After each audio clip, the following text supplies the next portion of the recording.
is that this is not a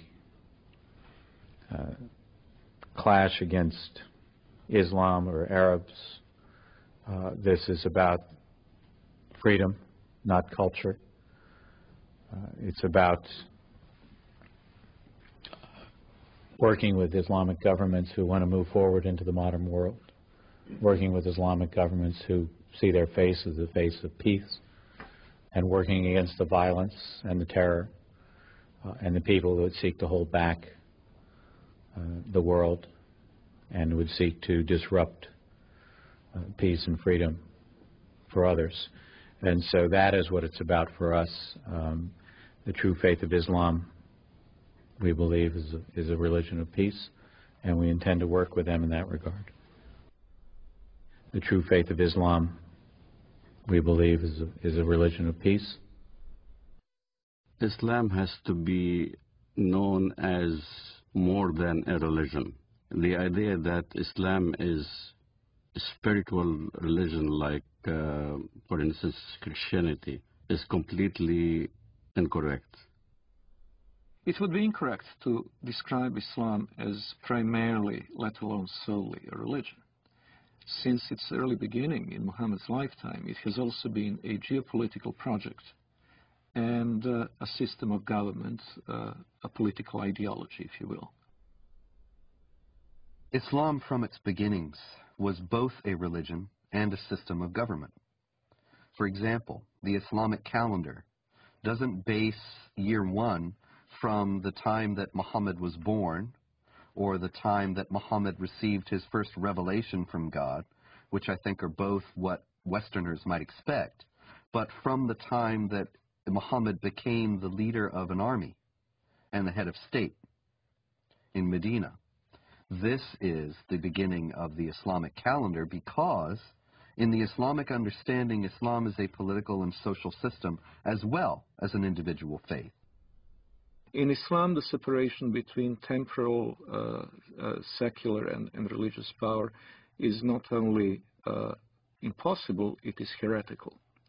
Only in the complete blending of all aspects of human activity and all aspects of political and legal functions of the state can we have the caliphate, the properly organized state that is pleasing to Allah.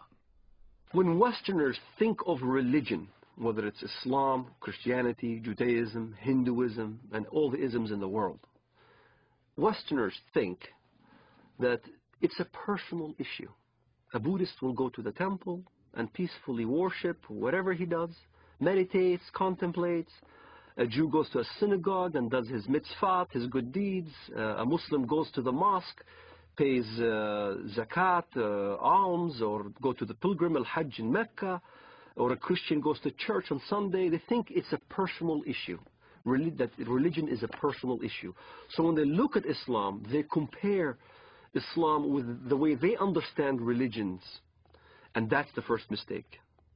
Islam is not a religion for personal use. Islam is Sharia law. Islam is a form of government to the world first, then to a personal application. It is not just how you pray or whether you pray towards Mecca. It's how you dress. You dress in Arab culture. You speak Arabic. You can't go to heaven unless you pray in Arabic. You can't read the Quran in English and expect to get good deeds to go to heaven. You read the Quran in Arabic. It becomes an imperialistic system that everybody now must speak Arabic, think Arabic, practice the religion in Arabic. It's a form of law, not just in how you eat, but how you get married, how you deal with your government, how you deal with your military, how you deal with the youth, how you deal with women. Every aspect of your life becomes Islam. Everything is Islam. The Jews brought to the Prophet a man and a woman from amongst them who had committed adultery. The Prophet ordered both of them to be stoned to death near the place of offering the funeral prayers beside the mosque. The Prophet wrote the marriage contract with Aisha while she was 6 years old, and consummated his marriage with her while she was 9 years old, and she remained with him for 9 years, till his death. In no way is Islamic Sharia, Islamic government, compatible with Western understandings of human rights and freedom of conscience. Traditional Islam forbids conversion from Islam, forbids anyone to leave Islam. There's no way out. And it forbids Muslims and non-Muslims to live as equals in society. It mandates the second-class status of non-Muslims, forbidding them to hold authority over Muslims, forbidding them to hold certain jobs as a result. It even mandated in history that houses of worship of Jews and Christians were neither to be built or repaired, making communities relegated to a perpetual state of decline. O you who believe, take not the Jews and the Christians as awliya, friends, protectors, helpers. They are but awliya to one another. And if any amongst you takes them as awliya, then surely he is one of them.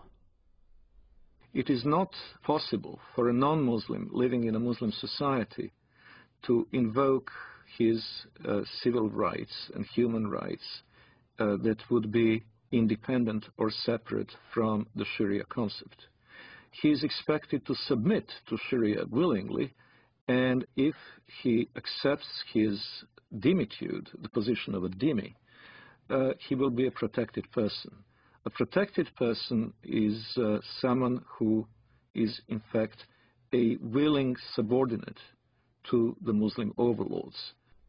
We saluted the Prophet as he stood praying, and he came out to us, and we told him that we had killed God's enemy. He spat upon our comrades' wounds, and both he and we returned to our families.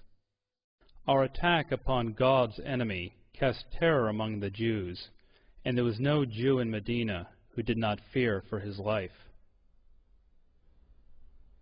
The hadith very clearly says, the hadith, which is what Muhammad said, I have been ordered to fight until everyone says that there is no God but Allah, and Muhammad is the messenger of Allah.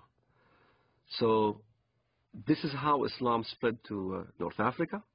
This is how Islam spread all the way to Indonesia. This is how Islam spread in the Middle East. Syria was not a Muslim country. Lebanon was not Muslim. Saudi Arabia even was a mixed multitude. All throughout the Middle East, that's how Islam spread. It was by the sword. This is why you don't see any synagogues in Saudi Arabia. You don't see any churches in Saudi Arabia. Christianity virtually is non-existent. Even in my village in Bethlehem, Muslims are taken over. There's only 20% left of the Christian population. In Lebanon, Christian Lebanese are moving by the droves. Hezbollah there is very active. Lebanon used to be a Christian nation. Now, all of a sudden, it's being Islamized. So, Islam is moving.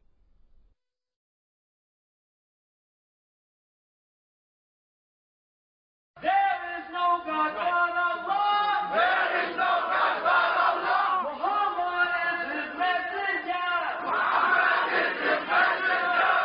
La ilaha illallah. La ilaha illallah. Jihad fi sabilillah. Jihad fi sabilillah. Follow the Holy Quran. Follow the Holy Quran. Follow the Holy Quran. Follow the Holy Quran. There is no God but Allah. There is no God but Allah. Muhammad is his messenger. Muhammad is his messenger. Unite Muslims everywhere. Unite Muslims everywhere. Unite Muslims everywhere. Allah is the latest. All right. Allah. Allahu Akbar.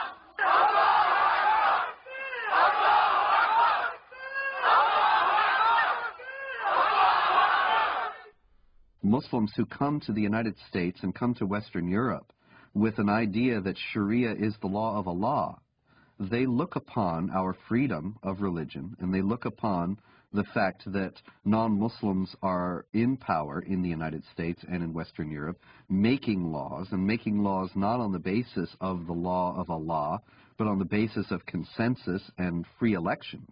They look upon all that as a manifestation of jahiliyyah, or unbelief, the pre-Islamic period of ignorance, as the times in any nation's history before it became Muslim is referred to. So that you have Pakistan and Iran and so on, they refer to the period of their history before they became Muslim as the period of jahiliyyah. They also will consider the United States and Western Europe to be in periods of jahiliyyah today. And many Muslims coming into the United States and Western Europe will work to establish Islamic states here on the basis of the idea that the secular state and the state based on elections has no legitimacy. And you don't have elections about the law of Allah. You simply obey what God says.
For the whole West to realize Islam is the truth. As a matter of time, Islam got to be implemented, and the giants of Islam and the giants of the Islamic State is going to rise up again, and it's going to be a fact. And it's going to be a true fact in reality. Look, the Muslims in Egypt, they go for Islamic State. Look in Bilad al-Haramain, jihad for the sake to establish the Quran. Look in Iraq, look in Afghanistan, in Uzbekistan, in Pakistan, even in Europe, people calling La ilaha illallah, Muhammad Rasulullah. It's a matter of time. It's a matter of time the Sharia will be implemented, and the Muslim Ummah will be united.